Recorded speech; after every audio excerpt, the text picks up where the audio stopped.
Hi friends, I'm Lux. Welcome to another episode of Lux Unfiltered. Happy Black History Month. Today's episode is going to be about Black History Month and a little bit about the revolution that is ongoing and where you can find your place in it. Black History Month doesn't exist because it's a side note in history. It exists because Black history has been deliberately erased, distorted, or minimalized throughout our history in the first place. Black History Month was formally established in the US in 1976, but it didn't start there. It started decades earlier with a historian named Carter G. Woodson. He was an American historian, an author, a journalist, and the founder of the Association of the Study of African American Life and History. He created what was originally called Negro History Week in the 1920s because he understood something that still applies today.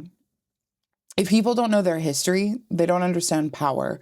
And if they don't understand power, they don't recognize patterns. And if they don't recognize patterns, they keep repeating the harm, thinking that it's accidental. Black History Month is not just a celebration alone. It's about the context. It's about understanding how we got here. And here matters because of what's happening right now. And it didn't appear out of nowhere. Which brings me to something that a lot of people reference without fully sitting with it. There's a poem by a German pastor, Martin Niemöller. You've probably heard one or another version of it because it's been translated from German multiple times and he said it in quite a few speeches. But it goes something like this. First, they came for the communists, and I didn't speak out because I am not a communist. Then they came for the socialists, and I didn't speak out because I was not a socialist. Then they came for the trade unionists, and I did not speak out because I was not a trade unionist. Then they came for the Jews, and I did not speak out because I am not a Jew. Then they came for me, and there was no one left to speak out for me.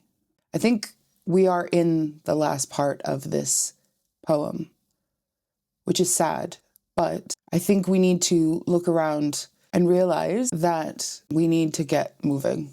We need to get mobilizing. Because most people never get to the end of that poem. Fewer people sit with what it actually means. But this poem is about proximity to power and the illusion of safety that brings. It's about believing that because something isn't happening to you, that it isn't happening at all. And I want to name something uncomfortable, especially for us white listeners. A lot of white people are only paying attention now because the threat has moved closer to us. Because the harm has crossed the lines that feel familiar. Because it's touching people that look like us. Because it's no longer abstract. Not that it ever was. We saw mass outrage in the past few weeks when Alex Peretti was killed. We're seeing outrage only now when white journalists, white activists, white figures are targeted and killed. But where was that sustained anger when Breonna Taylor was shot in her own home, when George Floyd was murdered in public, when Elijah McClain was killed for existing just in his body, or Tamir Rice, who was literally a child with a toy, or Sandra Bland, who was found dead in her cell? This isn't about ranking deaths, but it's about noticing a pattern of response. Because for Black communities, this isn't new. This is not something that is novel to them. This is continuity. It's just escalating. And anti-Black violence is not just like this glitch in the system. We all know this. It's a feature of white supremacy. And white supremacy doesn't exist in extremists or uniforms. It exists in our laws, in our policing, in our housing, in our systems, in our healthcare, in whose fear and whose pain is taken seriously and whose death is framed as tragic instead of inevitable.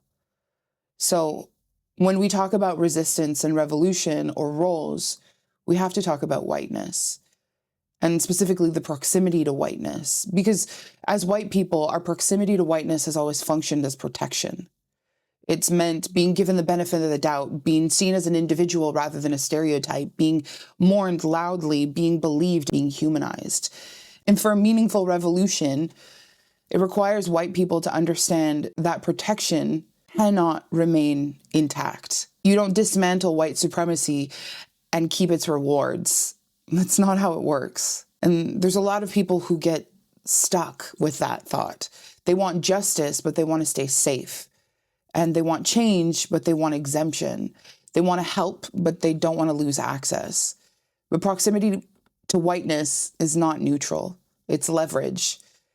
And the question is not, will we lose it? The question has to be, how do we use it before it disappears? Because it will, and it should.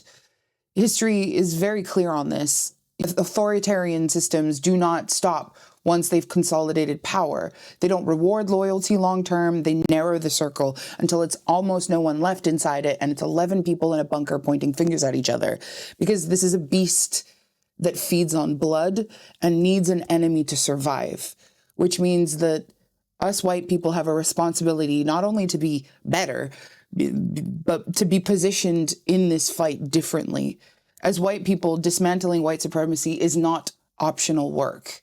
It is our work. And it's not by speaking over, not by leading everything, and not by centering ourselves, but by taking risks that Black people and marginalized people of every community have always been forced to take without a choice. By standing between harm and vulnerability, by using access to interrupt systems, and by being visible when visibility is dangerous, by absorbing consequences that others can't afford, that's where we need to be. And there's nuance that I want to hold here. Not all white people can do this the same way, right? Disability matters, neurodivergence matters, health matters, safety matters, which is why roles matter. And I want to talk in this podcast about the roles that people play in revolution. Because being part of dismantling white supremacy doesn't mean that we're all performing the same actions and we're not all doing the same thing. It also means that understanding that you have leverage, where you have access, where you have protection, and where you can afford to lose it is important. Sorry, I get a little emotional when I'm talking about this. I'm angry, and when I'm angry, I cry. Some people are going to be front-facing. Some people will shield others. Some people will move information. Some people will heal. Some people will sustain morale. Some people will document and remember and warn. But opting out entirely because it's uncomfortable isn't neutrality, it's joining the opposition. You are actively part of the problem if this is what you're choosing. Neutrality is a choice, and it always benefits the system of oppression that already exists.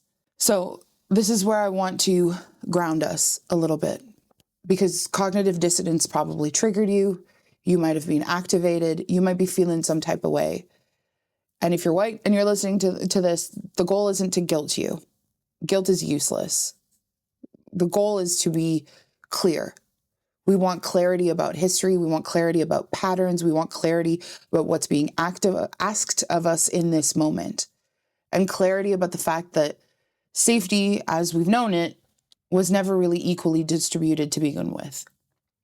So if we're going to talk about revolution and resistance and change, we have to talk about what we're willing to give up, and not abstractly. We need to do it practically, which brings us back to roles.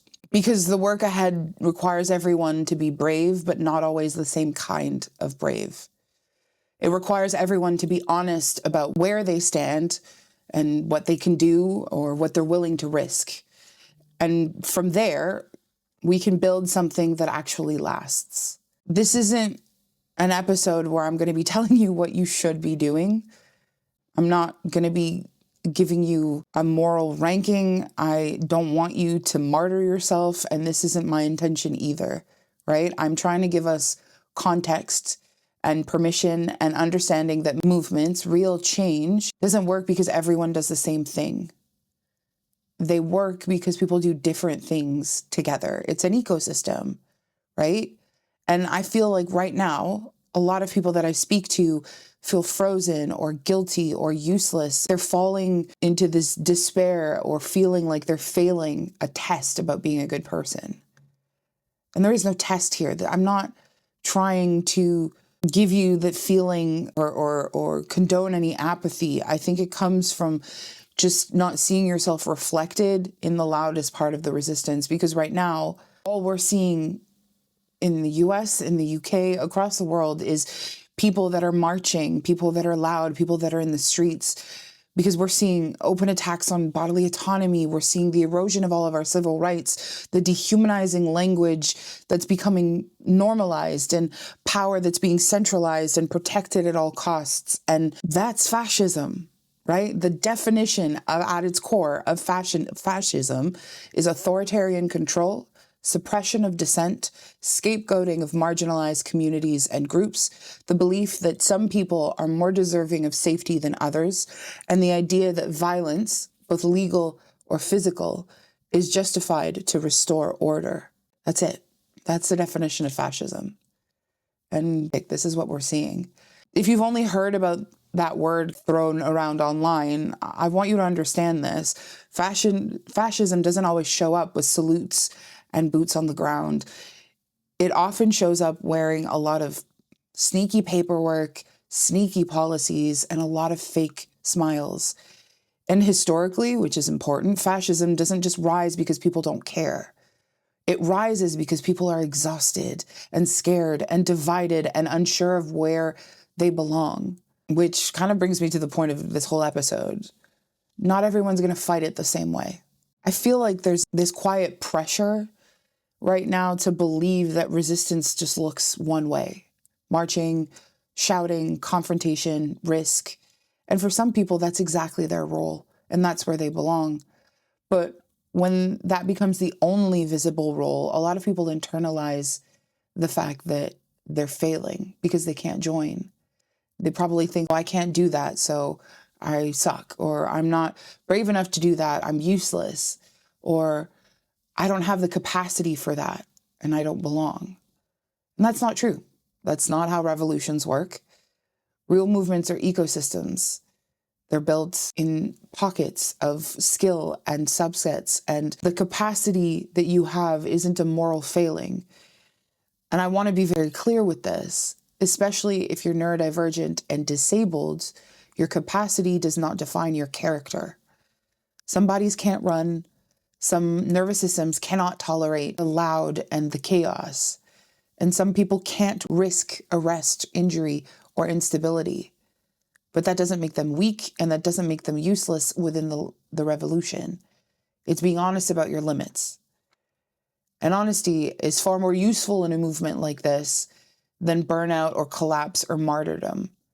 If everyone tried to be on the front line, the movement would die within weeks, because there'd be no one to feed the people, there'd be no one treating wounds, there'd be no one holding grief, keeping morale intact, thinking about the long term, moving the information quietly throughout the network, and watching patterns and remembering the history that brought us here. And history matters here, because every successful revolution movement that we look back on, every single one had a division of roles. They didn't have hierarchy. They didn't have purity tests. They had roles. So why does this matter now?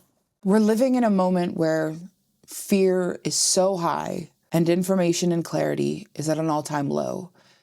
Between AI slop that is fed to us and convolutes our information pipelines, to the fear that rises and people trying to copy the loudest, most egregious response because they want some sort of belonging, and it looks like certainty. But copying shit like that isn't going to make you fit in, and it doesn't make you brave. It makes you brittle. It makes you fallible, And unfortunately, if you go beyond your capacity, that's where things break. This is why when I want to talk about positions in the revolution, we're not talking tactics. Positions are who you are, what you align with, what you can sustain, what you already do naturally, and where you're most useful without betraying yourself. So for me, for example, and I'm naming this because I want to see it modeled, I'm not a frontliner. I have CPTSD. Crowds and loud bangs and noises terrify me. I would be frozen on the front line. And someone like that is more detrimental than it is positive. You need to have people that are built for the confrontation, and I am not. My body can't hold it, and my nervous system wouldn't survive it. But what I am is a healer. I'm a morale keeper. I'm sometimes an encyclopedia. I can hold context and I can translate complexity and I can help people feel less alone and remind them why they care when they're tired. I can care for people and connect people to the people that they need to meet. I can introduce people to the right ways. I have a position, thanks to my whiteness, that allows me to amplify messages, where I can be in rooms and relay information. I can do things that make me useful in different ways. And it doesn't mean that I'm worse than someone who's on the street. It makes me different. And I think I trust that difference. There's a framework that I often come back to when I try to figure out my purpose called Ikigai. It's a Japanese concept, and at its simplest, it basically asks you to try to find the overlap between what you're good at, what you can sustain, what the world needs, and what aligns with who you are. And purpose isn't abstract, it's a practical alignment. And I think especially right now, asking yourself, what is my role in this movement, is a form of self-trust. So before we go any further, I want us to pause. I just want you to notice what makes you feel tense when you think about doing something. What makes you feel curious instead of scared? What drains you? What steadies you? And you don't need to answer any of that yet, but just gather that information. Because I'm going to walk through some of the different roles that show up in revolution, quietly, loudly, invisibly. And I want you to start listening, not to judge yourself, but maybe to recognize yourself. When people picture resistance, I think they only picture that one thing: the bodies in the street, the noise, the force, the collision, the brutality. And I want to be very clear here, that role is incredibly important, and it's real, and it matters, and it always has mattered, and it will continue to be at the forefront of everything that is needed. But it's not the only way pressure can be applied. Those are the frontliners. And then you also have defenders. Those two often get collapsed into one, I think, but they're not the same. They're two sides of the same coin, maybe. Frontliners are there to disrupt. They're there because they're willing to be seen. They're willing to be targeted. They're willing to be loud. They're willing to absorb a risk. They apply pressure because they refuse to move out the way. And historically, those people are who break unjust laws or force attention or create moments that just can't be ignored. So think Marsha P. Johnson at Stonewall, or Rosa Parks refusing to give up her seat. They are essential. And they're also the most visible, which is, I think, is why people assume that that's what courage looks like. And don't get me wrong, that is one hell of a courageous act. But there's another kind of strength, and I think it gets a little bit less credit, which is the defenders. The defenders aren't the ones that are going to escalate things, but they're going to protect. They'll step in when harm is happening. They will shield people who cannot take a hit. They stand in between power and vulnerability. And I think the defenders show up for queer kids, disabled people, elders, people who can't run, people who can't afford to be arrested, people whose bodies are already under strain. Defenders, they're not passive, they're not neutral, they are deliberately there. And I think a lot of people who feel uncomfortable with the unrest actually belong here. Not because they're weak, but because they're protective by nature. I see my friend Sarah Jane as a defender. She's always got time, food, shelter for someone in need. She'll stand in between them and harm and make sure that they are safe when she does this. She will stand up and correct and push back for people who are tired of having to do that constantly themselves. And I really admire her for that. There's a big difference, I think, between I want to fight something and I'm not going to let harm continue. One of those is about adrenaline and just like getting it out. And I think the other is about responsibility. And I think both are equally needed. But I think if you try to force yourself into disruption with a nervous system that's wired for protection, you are risking to become, I think, overwhelmed, because you might start dissociating or burning out or worse, disappearing. And the people that need you won't be able to access you if they lose you. And that's not really heroic, is it? It's more like misalignment. And I think this is where disability and neurodivergence really matter in this conversation, because it's not about everyone who has the same sensory tolerance, and not everyone has the same high conflict regulation, or should I say regulation within high conflict, and not everybody can recover at the same speed. And pretending otherwise doesn't make it any better. I think it's quite cruel to pretend that you're going to be okay when you're not. And I think a movement that only values people that endure the pain is not sustainable either. Which brings me to think that we need to talk about one of the roles that gets named very little, and it's those that are the healers. Because every resistance movement has survived longer because of the people in it that are the healers. They are physical healers. They treat injuries and they sit with the panicked and regulate the nervous systems and hold the grief and witness the trauma of the frontliners and defenders without turning them away. Healers hold the movement's morale in a way that is different from a morale keeper. I think they're the home you come back to refuel. They are the place that you seek solace. They are where the movement keeps going. I think they're part of the organization. I think that if we didn't have healers, we would have movements that would be collapsing internally, because unprocessed grief will turn into infighting, and unprocessed fear will turn into infighting, because it can turn into cruelty and burnout very quickly. And I think healers will keep people human. They will keep people reminded of why we are doing this in the first place.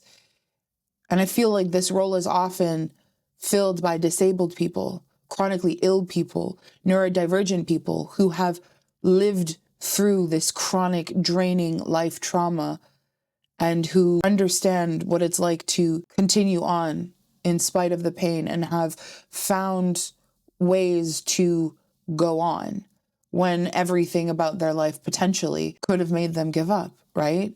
If you're looking, and I'm not saying this because they're fragile. On the contrary, I think it's because they understand the cost of continuing and of going on. They know what happens when you push your body too far. They know what happens when pain is ignored. They know what that survival instinct isn't just force. It's you have to also have the recovery. And I think if you've ever been the person who checks in on everyone, makes sure that people have eaten, create quieter spaces for people, grounds others when things feel like they're spiraling, you're not doing nothing. You're creating an infrastructure for people to come and be resourced by you. And I think alongside those healers, we have morale keepers, which I mentioned earlier. And I think these people remind us why things matter, right? These are our artists. These are writers, storytellers, musicians, comedians. They translate our fear into meaning. They turn despair into connection. They make people feel less alone. And I think joy is dismissed a lot, especially in moments of revolution. Joy is not frivolous, and it's not a distraction, and it's not apolitical. Joy is what keeps people from giving up. Authoritarianism and its systems rely on exhaustion. They rely on people believing that nothing will ever change, and they rely on hopelessness. And our morale keepers, they interrupt that. I think if you've ever been a person who names what happens clearly and doesn't shy away from saying what is what, and makes people laugh when things are heavy, and you help others feel seen, and you bring people back to themselves, I think you're part of the work. I think you're doing it. You are a key. And then you have connectors, the plugs. Those are the people who know who to talk to, know where to go, which door opens quietly, and how to move without spectacle. I think they rarely get credit. They're often invisible by design, obviously. We don't want people to know what we're up to. But movements without connectors stall because information doesn't move, right? Support doesn't arrive. People don't find each other. And what we need is to build a network that so we can know who's safe, know who to avoid, know how to introduce people strategically. And I don't think that's just this social fluff. I think people who are those keepers of people and keepers of the keys, so to speak, they are logistical cogs in the revolution machine. They are pieces that deserve respect just as much as the frontliners. They're the logistics of the movement. I think apart from plugs, I think there's probably the observers that I find really fascinating as well. They're the encyclopedias, the ones who sit in the background recording our history, knowing our history, understanding the systems, the pattern recognizers, the people that can enter rooms without being clocked, without being noticed, that who can take in all of the information and give it back to the cause. And I think a lot of these people are often mistaken for being very passive. When they're gathering the data that we need, they are noticing the shifts, they are sounding alarm bells, they are understanding how power actually moves. And because they're not loud, they're often underestimated, which is actually probably really effective, I think, because you would want them to not be seen. And then you tie them in with disseminators who I think of are sort of like the eyes. I think they see everything, hear, notice everything, but they're rarely noticed. And they take in complex information from one place and move it quietly. They translate it, they warn, they spread knowledge without drawing attention to themselves. In high-risk environments, maybe their visibility isn't seen, really. They are ghosts, camouflaged, they are invisible. And I think that's the strategy. I also want to say that you don't need to pick one role and stick with that forever, right? Roles change, your health, your age, your safety, your capacity, the season, things change. Some might be frontliners forever, and some might be frontliners in their 20s and healers later. Or you could be Jane Fonda and be a frontliner forever, right? But some might be connectors during a crisis and an observer when things stabilize. The problem isn't the movement, but the problem is forcing yourself into a role that harms you in the long run because you think that that's the only one that counts. And I think that's where our Ikigai ties back in, is that if your role is in alignment with what you're naturally good at, what you actually can sustain, what the movement needs, and who you are today, not who you wish you were, then I think your contribution doesn't require any self-betrayal, apart from letting go of your whiteness, which is part and parcel with this movement. And I think when you stop betraying yourself, your movement gets stronger because people stay and people can recover and people will start trusting each other. And I think trust is the one thing that authoritarianism can't tolerate. They thrive to isolate and to make people live in fear and force people to believe that they're alone. So understanding your role in all of this, it's not opting out, it's opting in, honestly. You don't have to be louder, you don't have to do harder, and you don't need to be violent, but you need to be accurate and you need to be sustainably in this movement. So if you're listening and you're thinking, so I'm not useless, now what? Good. That's the point. Get curious, get active. Revolutions don't need replicas. We need ecosystems that work. This is a little bit of a big one today. And I appreciate you if you're still here and you've followed along on this ride. This means a lot to me as an immigrant myself in the UK, as someone who is appalled by the systemic racism that our culture, country, whiteness created, that wants nothing more than to dismantle this system, and who is absolutely terrified of what that will look like, but welcoming it all the same. I hope that you feel like you now have somewhere to go, somewhere to be, that you can get involved, that you feel that you aren't alone. Times are scary, times are tough. I want us to look after our neighbors. I want us to protect those that do not look like us, do not act like us, do not feel like us, because we are all the same. We all bleed red and we all want our loved ones to be safe. We all want a good, happy meal and survival and to live our best lives. And no one should have to be incarcerated for wanting better for themselves, or worse, being disappeared.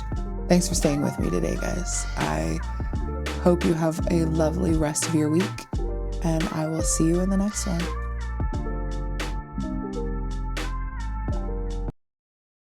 Bye.